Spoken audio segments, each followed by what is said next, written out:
नमस्कार। महाराष्ट्र चुनाव के नतीजे सामने हैं और बम्पर जीत के साथ महायुति सत्ता वापसी करने को तैयार है।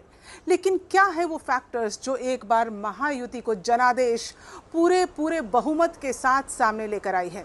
तो सबसे पहले अगर मैं आपको बताऊं कि जो पहला फैक्टर जिसने काम किया है वो ये कि योगी आदित्यनाथ के नारे बंटोगे तो कटोगे, इस तरह के नारे ने पूरा वोट जो है एकजुट करने की कोशिश की है, हिंदुत्व वोट को इकट्ठा करने की कोशिश की है। यानी हिंदुत्व का फैक्टर सबसे बड़ा फैक्टर है, जिस पर आप देखिए कि अशोक चौहान से लेकर पंकजा मुंडे या फिर आप कह लीजिए अजीत पवार तक ने किनारा करने की कोशिश की। कहा कि महाराष्ट्र में इस तरह के नारे नहीं चल सकते, लेकिन देवेंद्र फडणवीस ने कहा कि जो सहयोगी दल है वो इस तरह के नारे को समझ नहीं पाई।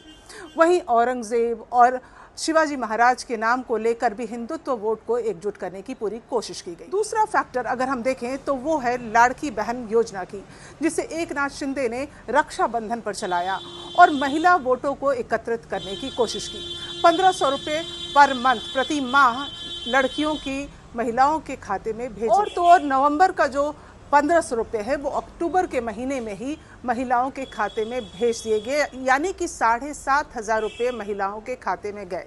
तो आप समझ सकते हैं कि इस तरह से लाड़की बहन जैसी योजना चलाकर महिला वोटों को किस तरह से एकजुट किया गया। हालांकि महाविकास अघाड़ी की तरफ से देखा जाए तो महालक्ष्मी योजना की भी शुरुआत की गई ताकि और कहा गया कि 3000 रुपये प्रति माह दिए जाएंगे, लेकिन इस योजना को देरी करने में विपक्ष ने काफी वक्त लगा दिया। तीसरा बहुत बड़ा फैक्टर है वो है एकजुटता का, यानी अनुशासन का। तो आप देखिए महायुति में जिस तरह से एकजुटता दिखाई दी, आपस की सभी दलों में जो अनुशासन दिखाई दिया, वो महाविकास अघाड़ी यानी महाविकास अघाड़ी के गठबंधन में ये चीज मिसिंग नजर आई। यहां तक कि आखिरी दिनों में आप देखिए रिजल्ट आने के कुछ दिन पहले जिस तरह से सीएम के चेहरे को लेकर भी विवाद सामने आ रहे थे, उससे ये लग रहा था कि अनुशासन की कमी है विपक्षी गठबंधन। चौथा बहुत बड़ा फैक्टर वो है आरएसएस का, यानी आरएसएस ने भी पूरी ताकत झोंक दी थी कि भाजपा को किसी न किसी तरह से सत्ता में आना है।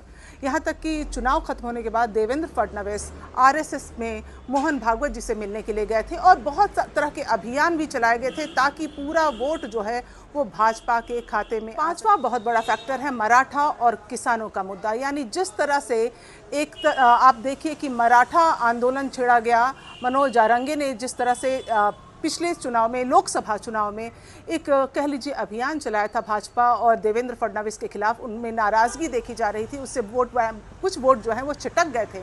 लेकिन इस बार मनोज जारंगे ने क्या किया है कि वो अपने आप को इस पूरे अभियान से किनारा कर लिया है और कहा है कि जो भी वेलफेयर के लिए है उस पर सोच समझ कर जनता अपने विवेक से वोट करे, ना कि उन्होंने एक अभियान छेड़ा देवेंद्र फडणवीस या भाजपा के खिलाफ।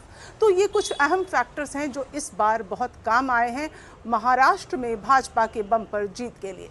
इस तरह के और टॉपिक्स के लिए आप हमारे साथ जुड़े रह सकते हैं। तमाम विषयों पर हम आपके लिए वीडियोस लेकर आते रहेंगे। अभी दीजिए इजाजत, नमस्कार।